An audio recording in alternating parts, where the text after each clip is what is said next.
Vous savez, à Noël, je suis content parce qu'on parle de moi. C'est quand même l'essentiel. Hein. Du coup, c'est bien parce que quand même, j'attends longtemps dans l'année avant que ce soit mon tour. Alors, si vous voulez, je vais vous faire une petite démo Noël pour le nul cette année. Comme ça, vous repartez. Vous êtes au clair, là. Hein ? On met tout le monde à niveau parce que là, vous n'avez pas les bases. Donc déjà, question cadeau. Faites des jolis cadeaux à vos enfants gentils. Pour le reste, vous faites ce que vous voulez.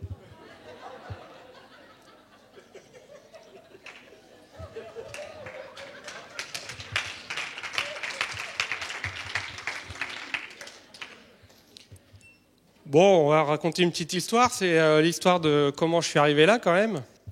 Ma naissance, tout ça. Ça vous passionne, la Laponie, j'imagine.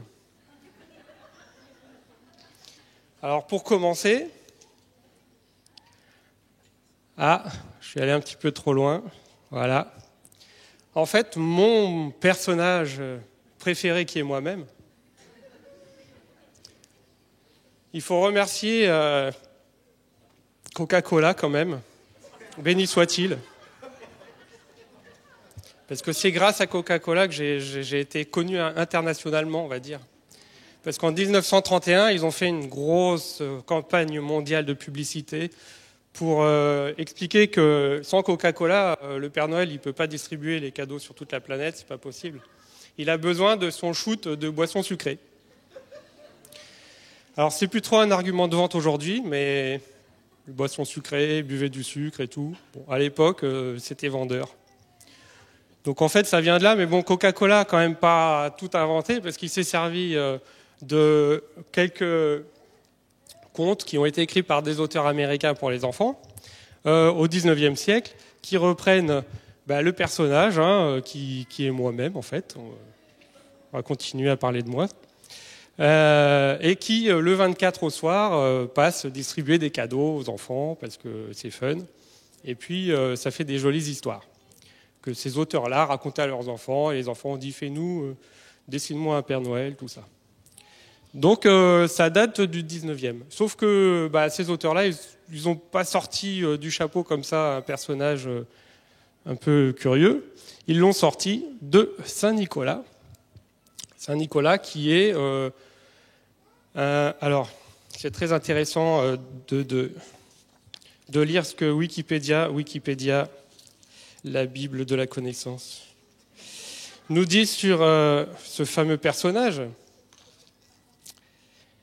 C'est vers le XIe siècle qu'apparaît une légende qui semble forgée sur la combinaison d'un malentendu littéraire, transformant trois innocents protégés par le saint en trois enfants, d'un malentendu aussi iconographique dans lequel ces trois innocents deviennent trois enfants. Alors en fait, c'est trois adultes et puis après, ça a été transformé. Bref. Alors si vous voulez, moi, quand j'ai vu le Père Noël, Coca-Cola, je me suis dit, bon, est-ce que ça vous intéresse de fêter un personnage publicitaire ?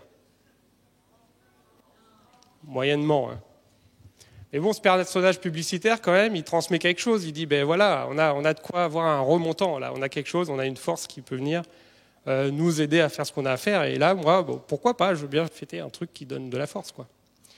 Et puis après, c'est gentil d'avoir le personnage de conte, mais est-ce que ça vous intéresse de fêter un personnage de conte ? Moyennement, quand même. Après, quand même, la bonne idée, c'est que ce personnage de conte, il vient donner des cadeaux. Alors, moi, je veux bien fêter quelqu'un qui vient nous amener des cadeaux, n'est-ce pas ? Vous aussi, peut-être ? Et puis, on arrive à Saint-Nicolas. Et est-ce que ça vous intéresse de fêter un malentendu littéraire et iconographique ? Moyennement, quand même, je vous sens pas trop chaud pour ça, là. Surtout que, quand même, il faudrait revenir un petit peu sur l'histoire qui est intéressante. C'est que Saint-Nicolas, on le connaît pourquoi ? Parce qu'il y a trois petits-enfants qui étaient partis glaner dans les champs et puis qui se retrouvent un peu le soir venu perdus. Donc, ils vont toquer à une maison et puis il y a un homme qui est là et qui dit venez les enfants, je vous accueille. Et puis les pauvres, ils sont tombés sur le boucher du coin qui a plus de viande. Donc il découpe les enfants et il les met dans son saloir. Voilà. Et puis du coup, il y a Saint Nicolas qui arrive. Et puis il lui arrive, il fait « Je mangerais bien un petit salé, moi. » Bon, parce qu'il sait très bien ce qui s'est passé. Hein. Et donc, le boucher est bien obligé de confesser sa faute. Hein. Mais heureusement, Saint Nicolas vient là, et puis il met sa main au-dessus du saloir, et les morceaux d'enfants se remettent sur le col, et il ressuscite les 3 enfants. Et voilà la belle histoire de Saint Nicolas. Bon, alors, moi, fêter une légende et un malentendu littéraire, non. Par contre, fêter quelqu'un qui a la puissance de recoller les morceaux de nos vies, quelqu'un qui a la puissance de ressusciter, là, je suis un peu plus partant. Je ne sais pas pour vous, mais ça m'intéresse quand même un peu plus. Alors, on en est là quand même au Moyen-Âge. Par contre, on ne tombe pas vraiment au 25 décembre. Alors, qu'est-ce qui se passe avec cette date ? C'est que historiquement, si la diapo passe, voilà. Historiquement, en fait, le 25 décembre, c'était le solstice d'hiver. Maintenant, c'est le 21 décembre, mais avant, c'était le 25. Et le solstice d'hiver, c'est la journée la plus courte. Et qu'est-ce qu'on veut faire ? On veut fêter ce qui va permettre que, de là où il y a le maximum de ténèbres, on gagne en lumière de plus en plus jusqu'à l'été. Donc, en fait, on veut fêter tout ce qui va redonner de la lumière et redonner de la vie. Et c'est pour ça que, en particulier dans l'Empire romain, on avait une fête qui était Natalis Invicti.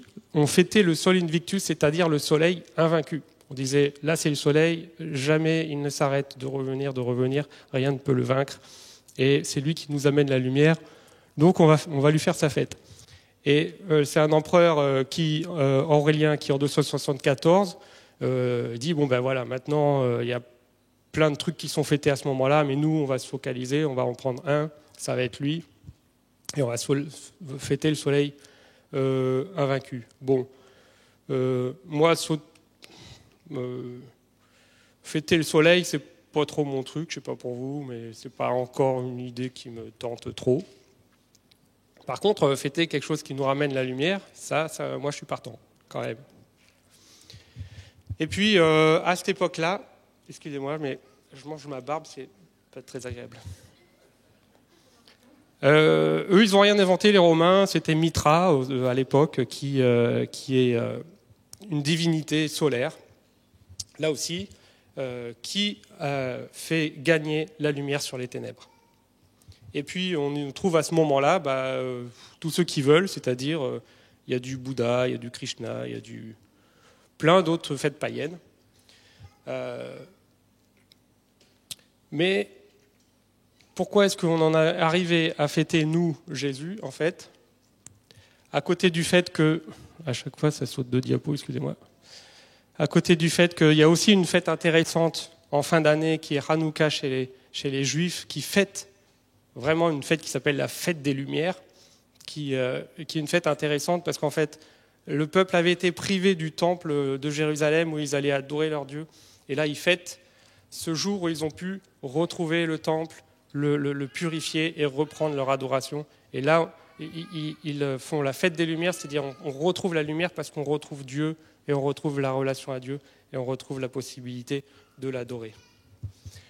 Mais ce fameux 25 décembre avec Jésus, eh bien, c'est l'empereur Constantin, qui était chrétien, qui en l'an 336 se dit « Moi, le soleil, tout ça, j'en veux plus. Ce que je veux, c'est Jésus. Donc on va prendre cette date où tout le monde fait déjà la fête, mais on va focaliser sur Jésus-Christ. » Voilà comment s'en est arrivé à Jésus. Et c'est extrêmement pertinent, puisque si on prend les versets sur qui est Jésus, on va en prendre quelques-uns, eh bien, c'est lui le véritable soleil, en fait.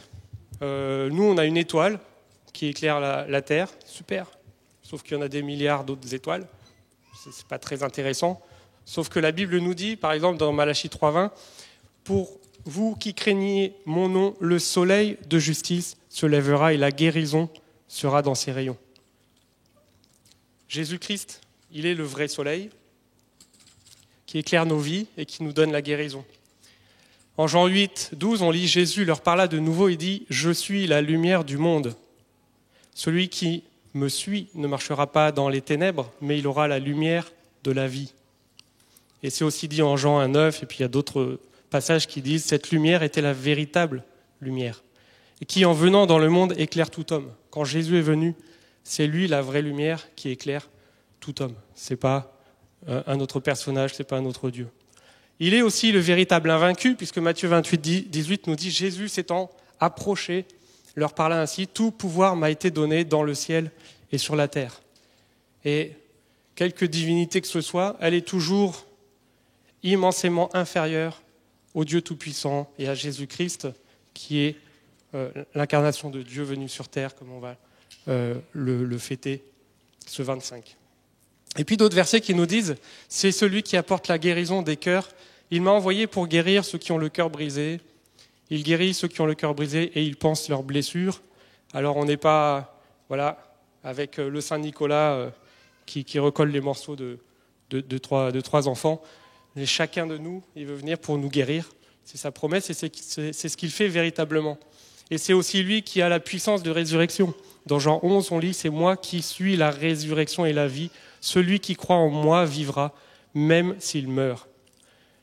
Et toute personne qui vit et croit en moi ne mourra jamais. » Pourquoi ? Parce qu'il est question de la vie et de la mort spirituelle. On en parlera tout à l'heure.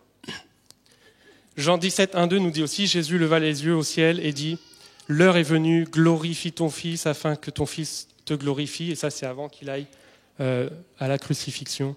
« Selon que tu lui as donné pouvoir sur toute chair, afin qu'il accorde la vie éternelle à tous ceux que tu lui as donnés. » Jésus, c'est vraiment lui qui amène la vie éternelle et personne d'autre. Et enfin, Jésus est celui qui donne le plus beau cadeau, c'est-à-dire sa propre vie. Dans Jean 10, 11, il nous dit « Je suis le bon berger donne sa vie pour ses brebis. » Et c'est exactement ce qu'il a fait quand il est venu mourir sur la croix à notre place. Et ça aussi, je vais y revenir juste après. Donc, en définitive, je crois que je me suis un peu trompé.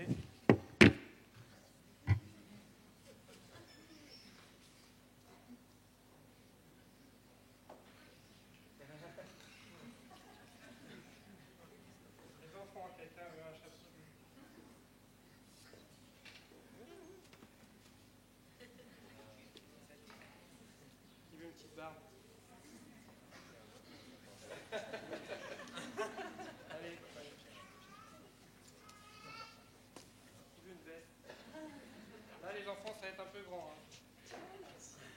Voilà. Le pantalon, même moi, il était trop grand. Voilà, moi, je suis pas sûr que ça génial.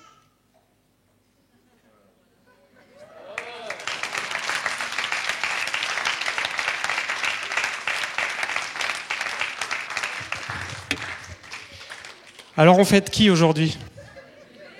Vous avez un indice peut-être ? Il faut que je... Alors, j'ai pas les trous dans les mains. Heureusement d'ailleurs.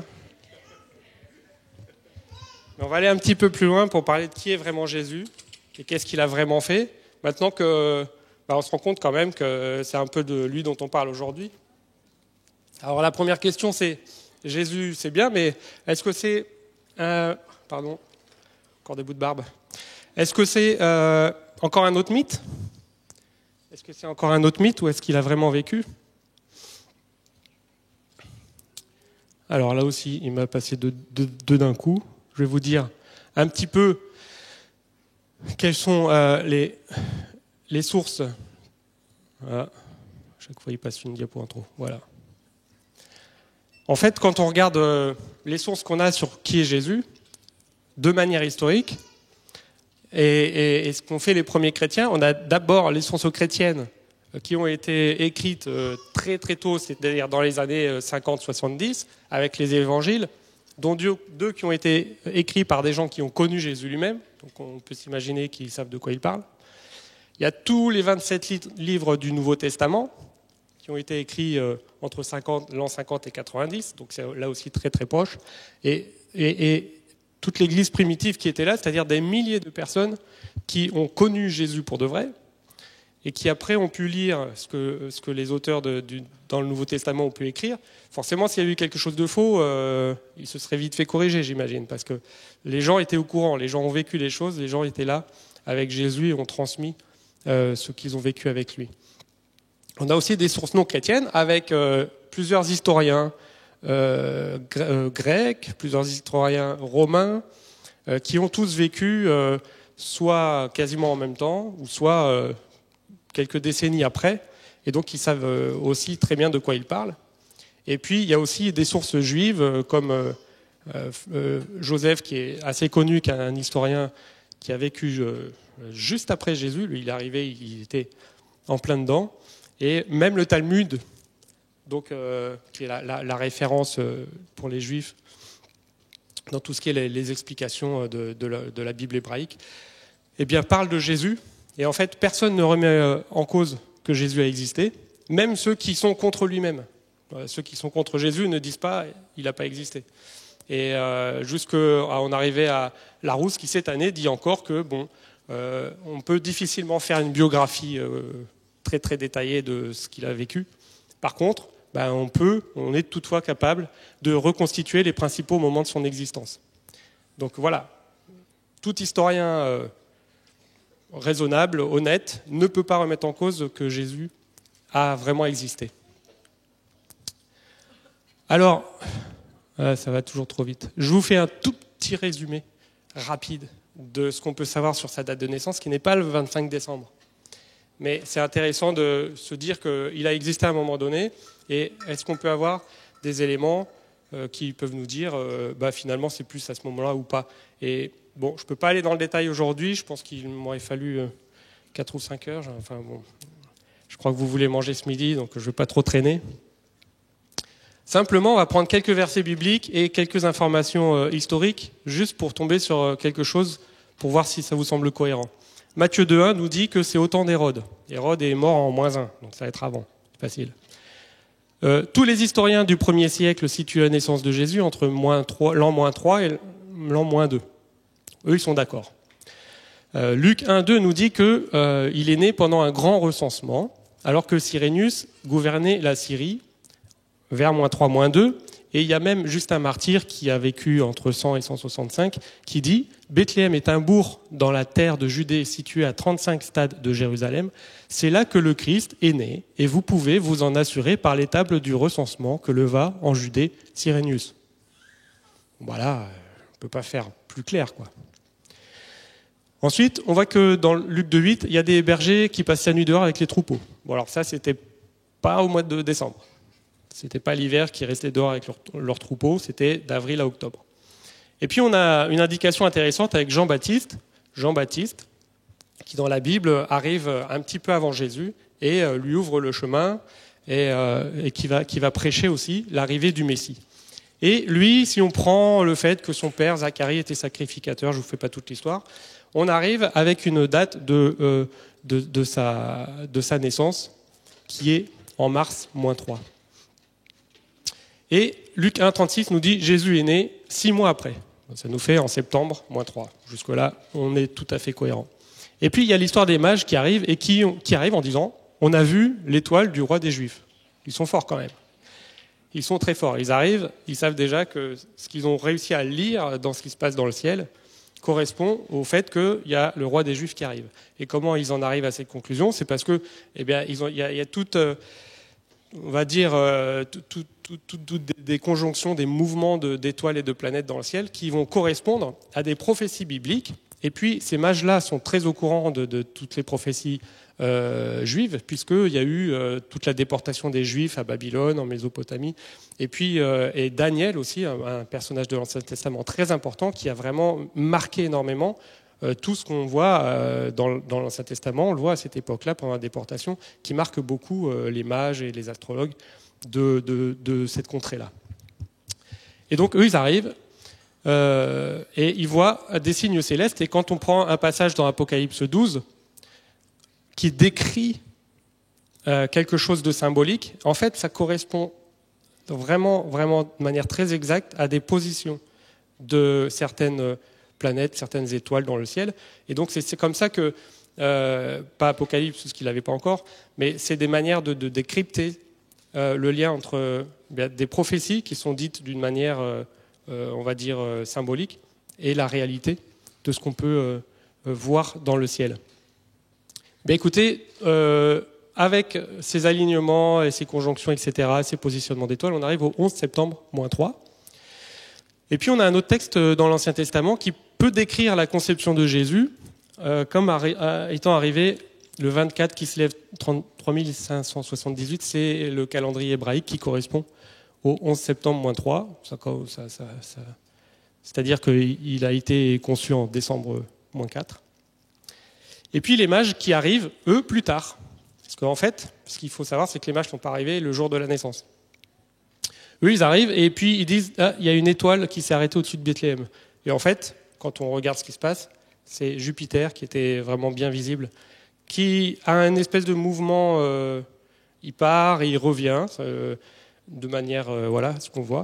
Et les mages, en fait, ils sont à Jérusalem, là, ils descendent à Bethléem, la nuit où Jupiter est un peu coincé entre le fait qu'elle allait dans un sens et repart dans l'autre. Donc en fait, la planète est arrêtée.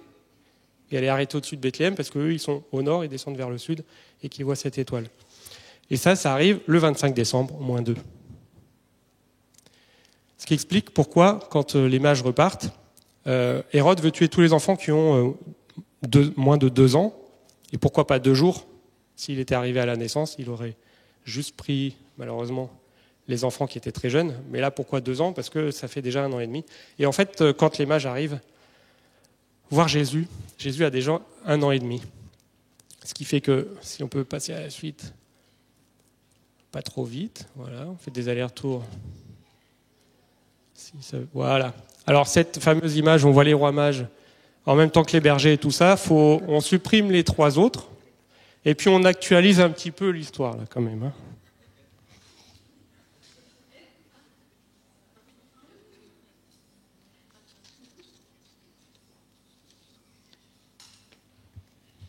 Alors, j'aimerais prendre un passage, en fait, un chapitre de l'évangile de Luc, Luc 4, parce que maintenant, on est un peu tous d'accord quand même que Jésus est vraiment venu, qu'il est vraiment venu à cette époque, et qu'on peut même avoir des précisions sur ce qui s'est passé lors de sa naissance et autour.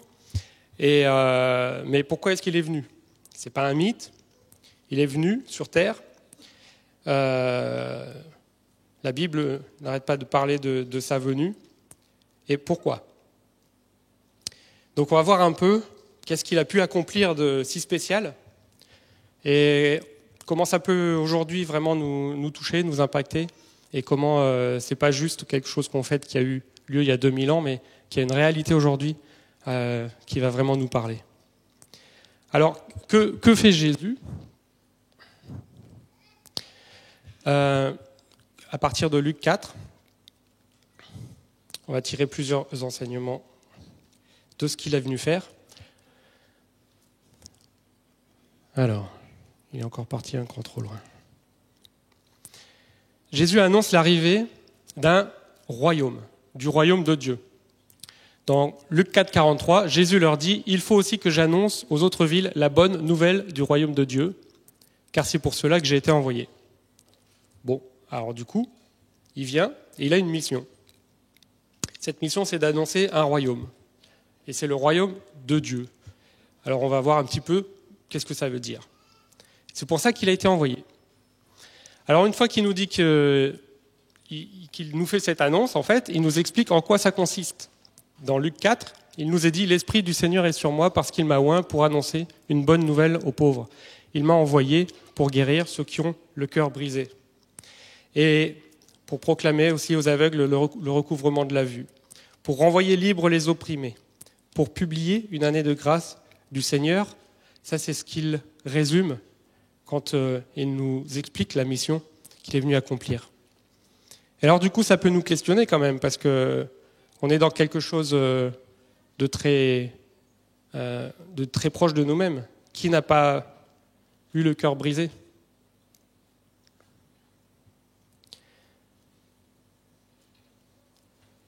On a tous des moments où on a eu le cœur brisé, plus ou moins, et que il a fallu reconstruire quelque chose. Et en fait, Jésus nous dit, il est venu pour guérir ceux qui ont le cœur brisé.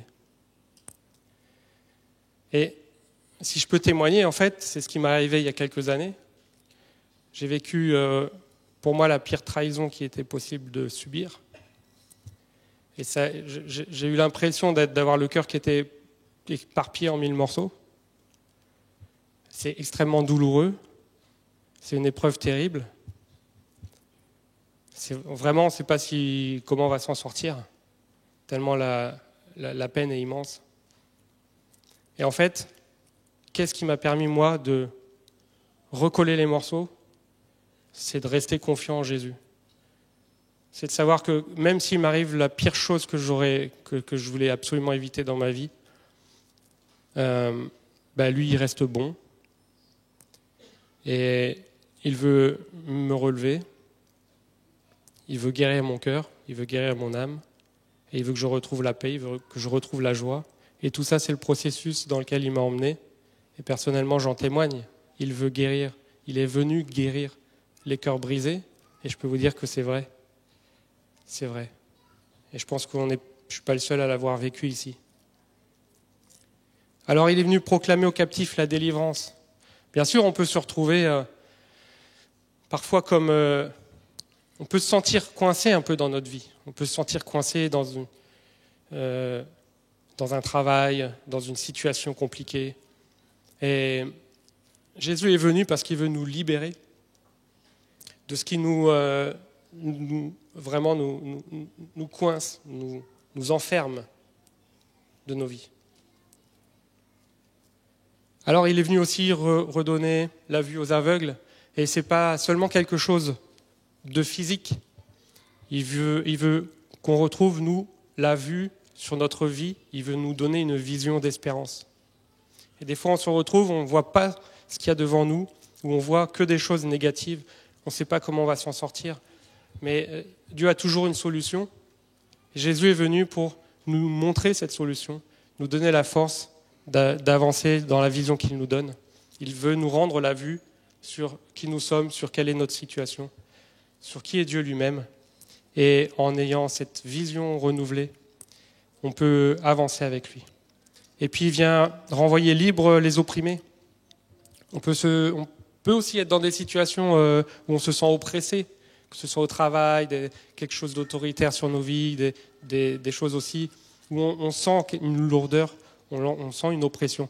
Et Jésus veut venir nous libérer de tout ça. Et puis, il y a cette année de grâce. Qui n'a pas besoin de la grâce ?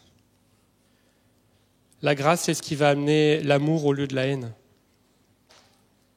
La grâce, c'est ce qui va amener de l'attention là où on a vécu du rejet. C'est ce qui va nous amener de la présence quand on est seul. La grâce, c'est ce qui va remplir nos vies de toute cette joie, de toute cette paix et de tout cet amour que Dieu veut déverser en nous. Et en fait, c'est vraiment ce que Jésus vient nous exprimer. Il dit, voilà, je vous appelle à venir vivre dans un royaume, et ce royaume, voilà ce qu'il en est, voilà ce qu'il veut nous apporter. Alors on a vraiment besoin de ce royaume, et on a besoin de Jésus pour y entrer. Et Jésus, non seulement il l'annonce, il l'explique, mais il le démontre aussi. Et il nous est dit aussi dans un autre passage de ce chapitre de Luc 4, tous ceux qui avaient des malades atteints de diverses maladies, les lui amenèrent. Il imposa les mains à chacun d'eux et il les guérit. Et des démons aussi sortirent de beaucoup de personnes en criant et en disant « Tu es le Fils de Dieu. Tu es le Fils de Dieu. » Alors qu'est-ce qu'on voit au travers de tout ce que la Bible nous dit de l'œuvre de Jésus sur terre ? La nature lui obéit. À un moment donné, il y a une tempête, il dit « Tempête, calme-toi » et ça se calme. C'est quand même pas banal. La nature lui obéit. Les lois physiques aussi semblent comme modifiées. Il arrive à marcher sur l'eau et il fait marcher aussi les autres sur l'eau. Ou alors il y a quelques pains et ça devient des centaines de pains que les gens vont manger. Ce n'est pas des hologrammes, ils ont mangé du vrai pain. qui n'existait pas, et il y a eu ici un miracle. Et les corps aussi lui obéissent, toutes les guérisons, innombrables.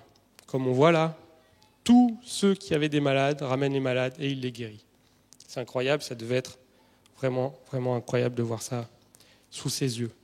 Les démons lui obéissent, ça veut dire que il les chasse, il chasse ces démons pour libérer les humains de leur emprise. Et puis la mort aussi lui obéit. Par exemple, il y a un passage où on voit Lazare qui est mort depuis plusieurs jours dans son tombeau. Et puis Jésus vient, il dit Lazare sort, et Lazare ressuscite, et il sort de son tombeau. Et la mort même lui obéit sur lui-même, puisque alors que lui-même est mort après sa crucifixion, la mort n'arrive même pas à le garder, mais il ressuscite, il reprend vie. Et puis le plus fort, il arrive à changer l'eau en vin. En très bon vin en plus, nous dit la parole. Et ces gens qui nous disent, oh là là, s'il fallait qu'on écrive tout ce qu'il a fait, là, il n'y aurait pas assez de place sur la terre pour mettre tous les livres. Et quand on a quelques centaines de pages à lire sur l'histoire de Jésus dans les évangiles, on se dit, punaise, qu'est-ce qu'on aimerait continuer à savoir qu'est-ce qu'il a fait de plus et d'être comme ça ébahi de ce qu'il fait et de se dire qu'il a toujours cette puissance, ce pouvoir pour le faire aujourd'hui dans nos vies.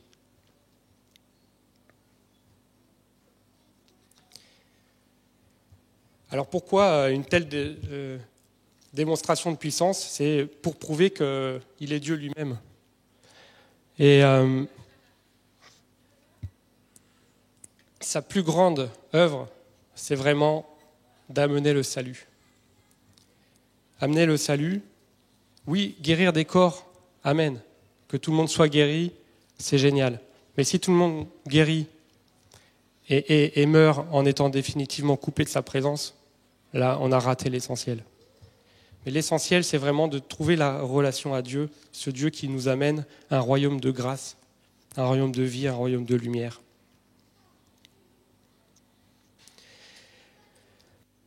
Il nous est dit dans Luc 2, alors on revient un petit peu à l'histoire de Noël, il y avait dans cette même contrée, donc là où du coup Jésus est né, des bergers qui passaient dans les champs les veilles de la nuit pour garder leurs troupeaux. Et voici un ange du Seigneur leur apparut, et la gloire du Seigneur resplendit autour d'eux. Ils furent saisis d'une grande frayeur. Bon, ça se comprend, hein. Mais l'ange leur dit, ne craignez point, car je vous annonce une bonne nouvelle qui sera pour tout le peuple le sujet d'une grande joie. C'est qu'aujourd'hui, dans la ville de David, il vous est né un sauveur, qui est le Christ, le Seigneur. La première proclamation qui est faite depuis le ciel sur Jésus qui vient de naître et qui est encore qu'un bébé, il nous est dit, c'est le Sauveur. Le Sauveur. Alors on sait très bien que en tant qu'être humain, on a cette figure du Sauveur qui est vraiment quelque chose d'important, hein. Je veux dire, quand on regarde les Superman et tous les autres, qu'est-ce qui nous plaît dans ces histoires? C'est vraiment quelqu'un qui a la force de venir sauver l'être humain. Et c'est juste des pâles copies, on va dire, de ce que Jésus est vraiment, de ce que Jésus-Christ réalise. Mais on peut se dire, nous sauver de quoi, finalement? Parce qu'on fait nos efforts, on essaye de faire ce qui est bien, et puis ça suffit, quoi. Ça va, j'ai tué personne encore. On peut se dire que ça va, finalement. Dieu, il peut me prendre comme ça, parce que quand même, j'essaye de faire ce que je peux. Et j'y arrive mieux que d'autres.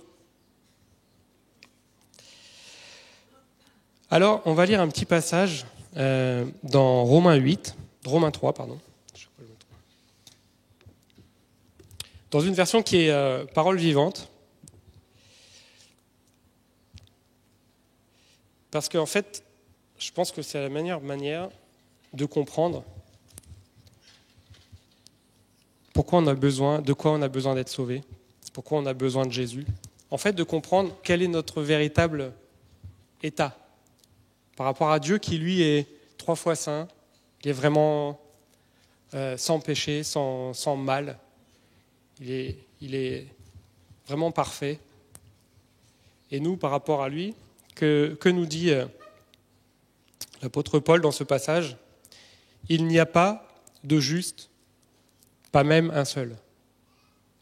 Alors on pourrait s'arrêter là, mais pour bien comprendre, je vais lire les quelques versets d'après.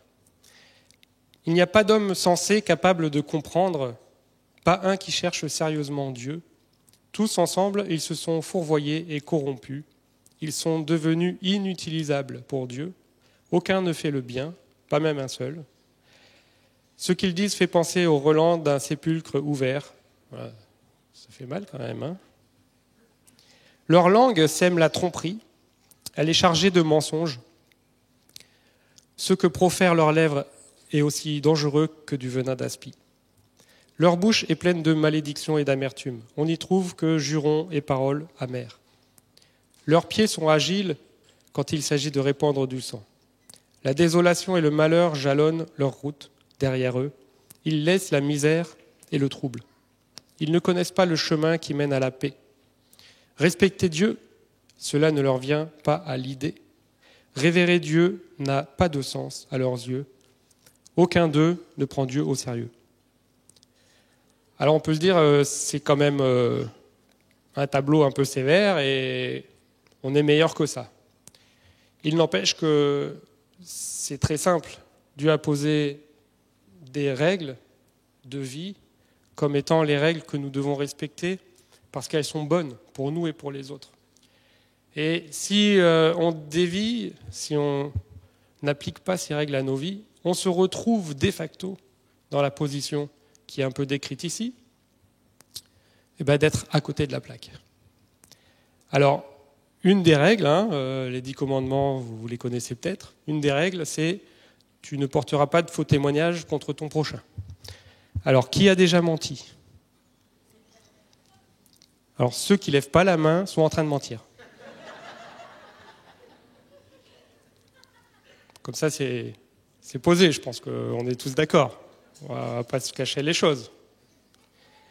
Alors, qui a déjà volé ? Bon, on a déjà dit que ceux qui ne lèvent pas la main sont en train de mentir. Donc, bon, un petit quelque chose, un petit machin, c'était pas trop permis, mais hop, bon. Le 9e commandement, tu n'auras ni pensée ni désir impur. Bon, on va arrêter de lever les mains, mais on sait de quoi on parle. Bon, je ne veux pas tous les faire, mais on comprend bien quand même qu'on est un peu en décalage par rapport à ce que Dieu nous demande. Et que même s'il est minime, ce décalage nous empêche d'avoir une vraie relation avec Dieu. Alors que cette relation avec Dieu est l'essentiel pour nos vies. Parce que la vie vient de lui. Et surtout la vie éternelle. Et en fait, nos efforts, on essaye d'être bons. Nos efforts ne vont pas permettre de nous hisser au niveau, on va dire, de perfection, entre guillemets, qu'on aurait besoin d'atteindre. Pour que Dieu nous dise, nous accepte en disant « mais ouais, toi, tu es vraiment pur ». On ne peut pas être à ce point-là. Malgré nos bonnes intentions, on fait tout ce qu'on peut, on a un bon cœur, mais on fait des erreurs, on blesse les autres, et puis on a nos petits arrangements. Et tout ça fait que non, ce qui est décrit là, même si c'est en termes un petit peu forts, on tombe un peu dans ce cadre-là. On a besoin de quelque chose d'extérieur à nous pour être sauvés de nous-mêmes, sauvés de cette manière de vivre qui n'est pas toujours bonne et juste. Et ce quelque chose, ça va être Jésus lui-même. Et l'apôtre Paul, il continue, un petit peu après, je vais vous lire quelques versets.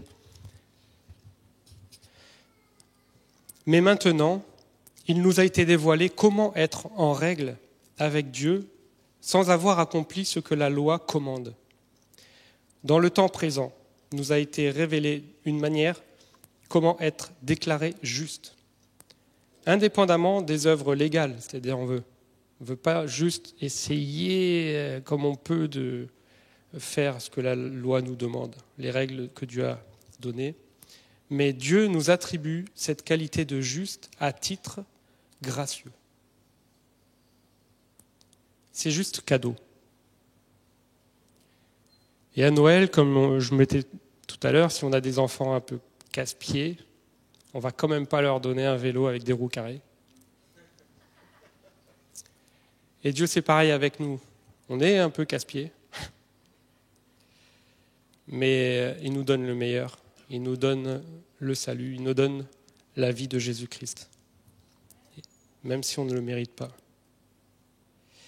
Et en fait, les écrits de l'Ancienne Alliance, c'est-à-dire la loi, les prophètes, l'Ancien Testament, ont bien parlé de cette manière d'être juste, mais elle devient réalité par la foi en Jésus-Christ. Elle est accessible à tous ceux qui la saisissent par un acte de foi personnel. Car il n'y a aucune différence entre les hommes, tous, sans distinction, ont péché et ont perdu la beauté glorieuse dont Dieu avait revêtu l'homme. Et tous ont manqué le but qu'il leur avait assigné dans son plan. Personne ne saurait prétendre être approuvé de Dieu ni accéder à sa glorieuse présence. C'est pourquoi Dieu offre à tous un don. C'est le cadeau du jour. Tous peuvent à présent être justifiés, être déclarés justes aux yeux de Dieu par pure grâce. Ils reçoivent cette faveur comme un cadeau immérité de la générosité divine. Et cela est possible parce que Jésus-Christ a accompli tout ce qu'il fallait pour nous libérer, parce qu'il s'est donné lui-même en rançon pour nous.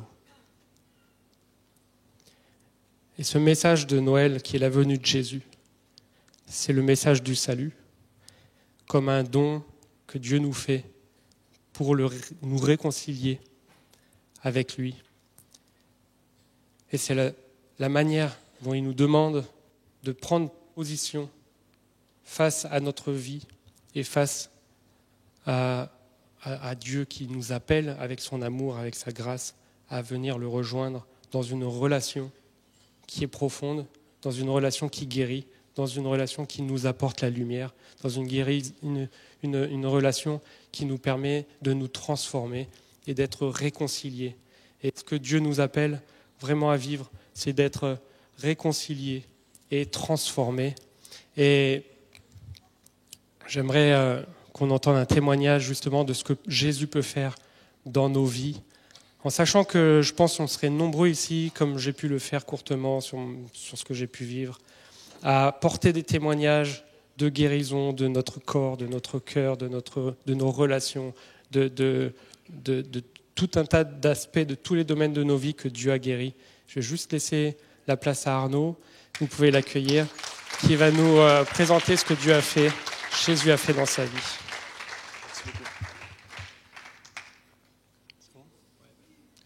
Du coup, bonjour à tous. Moi aussi, j'aimerais vous raconter une petite histoire ce matin, un petit peu différente parce que cette histoire, c'est l'histoire d'un jeune garçon qui n'a pas grandi ni à Nazareth, ni à Bethléem, mais à Marseille, et qui a été touché par un Dieu dont il n'avait jamais entendu parler auparavant. Cette histoire, elle est importante à mes yeux parce que c'est la mienne, et elle commence il y a 21 ans. Alors, pour vous expliquer rapidement, j'ai pas du tout grandi dans une famille chrétienne.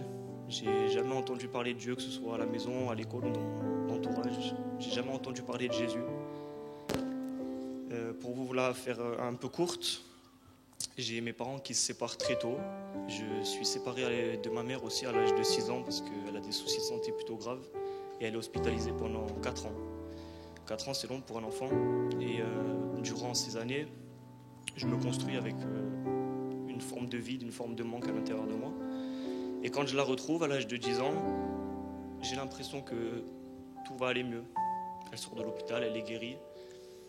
Sauf que 5 ans plus tard, alors que je commence à peine à la retrouver, à réapprendre à vivre avec elle et à retrouver certains de mes repères, la maladie la rattrape et elle décède brutalement d'un cancer. À ce moment-là, j'ai 14 ans, je rentre dans l'adolescence complètement bouleversé. J'ai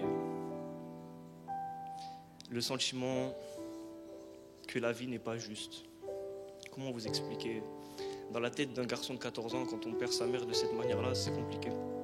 Et je deviens quelqu'un de révolté, avec à l'intérieur de mon cœur plein d'incompréhension. Puis petit à petit, ces incompréhensions se transforment en colère et je deviens quelqu'un de plutôt rebelle.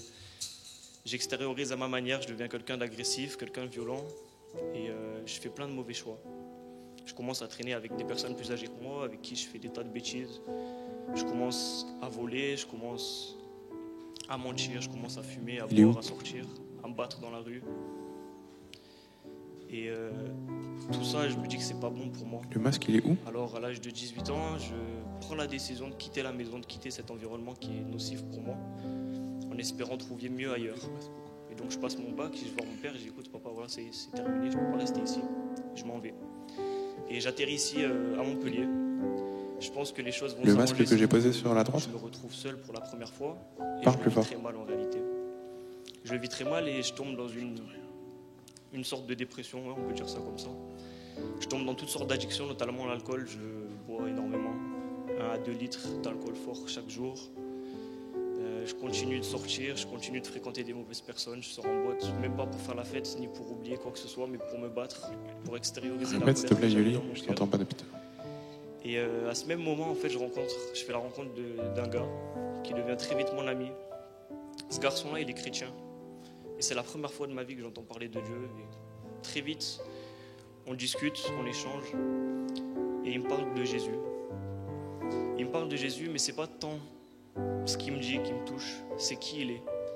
Je sens qu'il a quelque chose en lui qui est différent. Il a quelque chose qui m'intrigue, qui m'attire. J'ai l'impression qu'il a quelque chose que moi j'ai pas. Une sorte de paix, quelque chose sur laquelle j'arrive pas vraiment à mettre des mots, mais qui m'intrigue et qui me pousse à chercher. Et du coup, dans mon coin, je commence à chercher Jésus. Je sais pas vraiment qui il est, mais je me pose des tas de questions. Je retrouve même dans mes affaires une Bible que je commence à feuilleter discrètement. Je comprends pas vraiment le message, mais il y a quelque chose qui se passe à l'intérieur de moi. Et puis un soir, pendant le confinement, je suis tout seul dans mon lit, je dors, comme toutes les nuits. Sauf que je me réveille à 4h du matin avec quelque chose qui a changé. Je me réveille et cette fois, j'ai la conviction profonde. Je suis intimement convaincu que je viens de trouver le Jésus que je cherchais. Cette chose-là que je voyais dans mon ami, je la ressens à l'intérieur de moi-même. Je vois que quelque chose a changé et je me lève. Et pour la première fois ou presque, je prie. Et je dis à Dieu, écoute Seigneur, si c'est toi qui es Dieu, si c'est toi le Jésus dont j'ai entendu parler, si tu es capable de faire tout ce que j'ai entendu que tu faisais, alors montre-moi. Je veux te connaître. Et je lui demande pardon parce que j'ai conscience que toute ma vie, j'ai été loin de lui.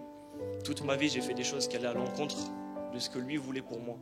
Et je lui demande pardon et je lui dis simplement, Seigneur, si tu peux m'aider d'une quelconque manière, aide-moi et je te donnerai ma vie. Et à partir de ce moment-là, immédiatement, Dieu m'a libéré de l'alcool, qui était mon addiction la plus grande. Il a commencé à travailler mon cœur et à le transformer. Ça veut dire qu'il a apaisé complètement la colère et la frustration que j'avais. Il a commencé à changer ma vie, sur tous ses aspects. En même pas 1 an et demi, même pas 2 ans, il a changé ma vie du tout au tout. Et aujourd'hui, si je vous dis ça, c'est tout simplement pour vous dire que le Jésus dont je suis en train de vous parler, c'est pas un personnage historique, c'est vraiment une personne qui vous veut du bien. Ce Jésus dont je suis en train de vous parler depuis quelques minutes, c'est celui qui a transformé ma vie et qui veut transformer la vôtre. Alors si je peux parler à quelqu'un, mon frère, ma soeur, qui que tu sois chrétien depuis 15 ans, que tu sois à l'église pour la première fois aujourd'hui, que tu sois musulman, que tu ne crois même pas en Dieu, peu importe, sache que dans ta situation, peu importe ce que tu traverses, Dieu te voit. Il te regarde avec un regard rempli de compassion. Il ne te juge pas, peu importe ce que tu as fait, ce que tu as traversé. Il te connaît, il t'aime. Et il veut te permettre de vivre ce que moi j'ai vécu. Il veut te transformer comme moi j'ai été transformé. Il veut te pardonner comme moi j'ai été pardonné. Et il veut t'apporter la joie, la paix, comme il l'a fait pour moi. Alors aujourd'hui, si comme toi, à un moment donné dans ta vie, ou peut-être même encore aujourd'hui, tu ressens ce vide, ce manque, je t'invite juste à laisser une petite place dans ton cœur pour Jésus. Laisse-lui l'opportunité en fait de se présenter à toi. Laisse-lui l'opportunité de te toucher comme il m'a touché.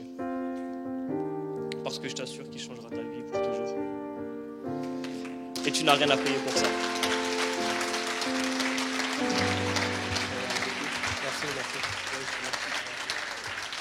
Merci beaucoup Arnaud, merci.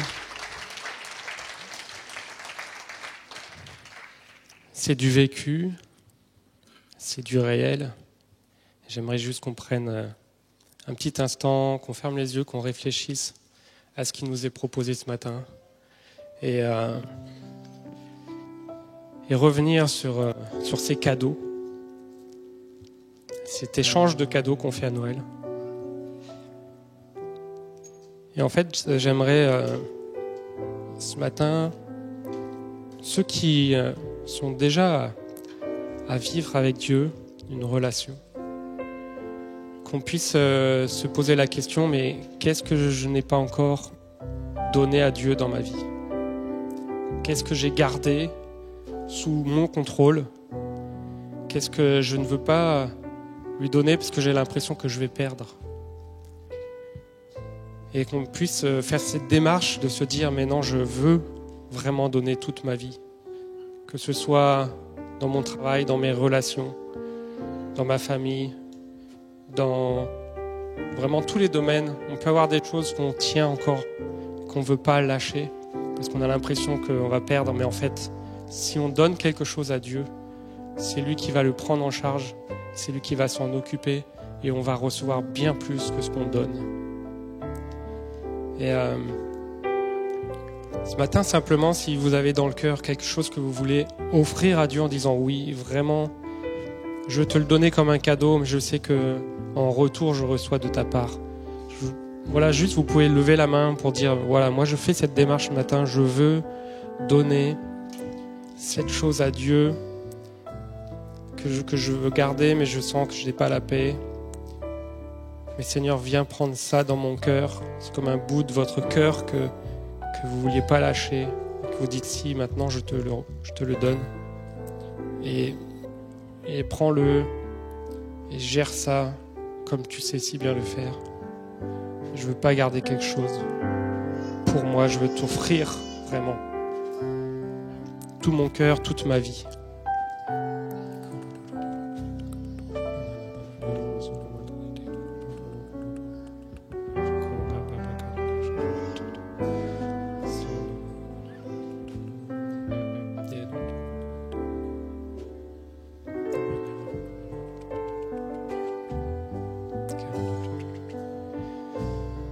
Il y a comme des personnes qui sont devant un choix professionnel, un choix par rapport aux études. Et puis avec cette pensée que Dieu demande quelque chose, donne une direction, mais qu'en fait vous n'avez pas vraiment envie de la suivre parce que vous avez autre chose à cœur qui vous intéresse plus, qui vous attire plus, qui vous passionne plus.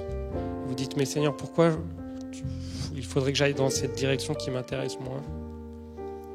Mais en fait, c'est vraiment ce que Dieu demande parce qu'il sait son objectif qu'il a pour vos vies, c'est de vous épanouir dans ce que vous allez faire, dans ce que vous allez vivre. Et il sait quel est le meilleur chemin à prendre.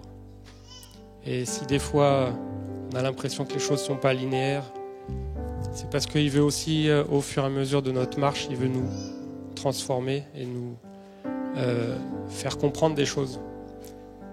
Et c'est un élément que vous pouvez donner ce matin à Dieu, de dire oui, je sens que je veux choisir la direction que tu me montres. Pas celle que j'ai à cœur maintenant en me disant que je vais vite arriver là où j'ai envie, mais celle où, au travers du chemin que Dieu propose, on va arriver à un endroit qui sera largement meilleur que celui qu'on visait. Et c'est ça la bénédiction de Dieu. Quand on lui donne les choses, il les transforme, il les rend meilleures. Et en fait, c'est juste que nos rêves sont trop petits et qu'il a des rêves plus grands pour nous. C'est pour ça que je vous invite vraiment ce matin à donner toute votre vie, tous les domaines de votre vie à Dieu parce qu'il rêve plus grand que vous. Et il sait quel chemin vous faire suivre pour réaliser ses rêves dans vos vies.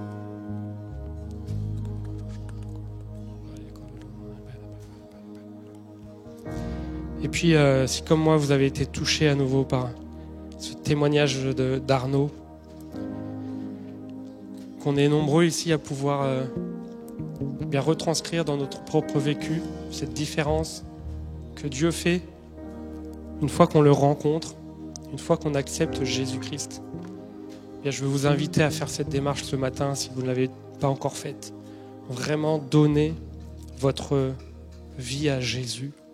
Et je vous invite aussi à faire cette démarche de dire ce matin, j'ai compris qui est Jésus, qui il est vraiment, et ce qu'il me propose, et ce qu'il m'offre, le cadeau qu'il me donne, la vie éternelle, la présence de Dieu. Et je vous invite à aussi lever votre main si vous voulez faire cette démarche, et de dire oui, ce matin je saisis la main de Jésus, je comprends qui il est, je comprends pourquoi il est venu, et je veux vraiment prendre sa main, rentrer dans son royaume et vivre avec lui les choses incroyables qu'il a prévues, la restauration, la transformation, les rêves grandioses qui se réalisent, parce que c'est le meilleur papa du monde. C'est lui qui donne le meilleur cadeau au monde. Et on a besoin de lui jour après jour. Seigneur, je te remercie pour toutes ces personnes qui font cette démarche ce matin de se donner à toi. Et vraiment, je te remercie dans ce que tu touches leur vie et que tu les accompagnes maintenant dans cette démarche afin qu'ils puissent saisir toute l'incroyable diversité de ton amour, la profondeur de ton amour et tout ce que tu leur apportes. Seigneur, merci parce que tu nous accompagnes chacun et que tu vas accompagner chacune de ces personnes aussi dans sa démarche avec toi. Et je prie que, comme on a entendu de la part d'Arnaud, eh bien, il y ait des délivrances, que tu es venu délivrer. Je prie qu'il y ait des cœurs brisés qui soient restaurés. Et je prie qu'il y ait vraiment tout ce que Jésus est venu faire sur terre qui s'accomplisse dans vos vies. Recevez-le maintenant et je vous invite à venir nous voir ou aller au Bienvenue à Clé qui sera dans le hall à la fin du culte. On va prier pour vous, on va vous accompagner dans cette démarche pour que vous puissiez vraiment saisir ce que Dieu veut faire avec vous et continuer le chemin avec lui pour profiter de tous ces cadeaux, de sa présence, du salut. Je vous remercie pour votre attention, je vous remercie pour votre ouverture ce matin à Dieu. Et je vous souhaite un bon Noël dans la présence de Jésus-Christ, notre Sauveur.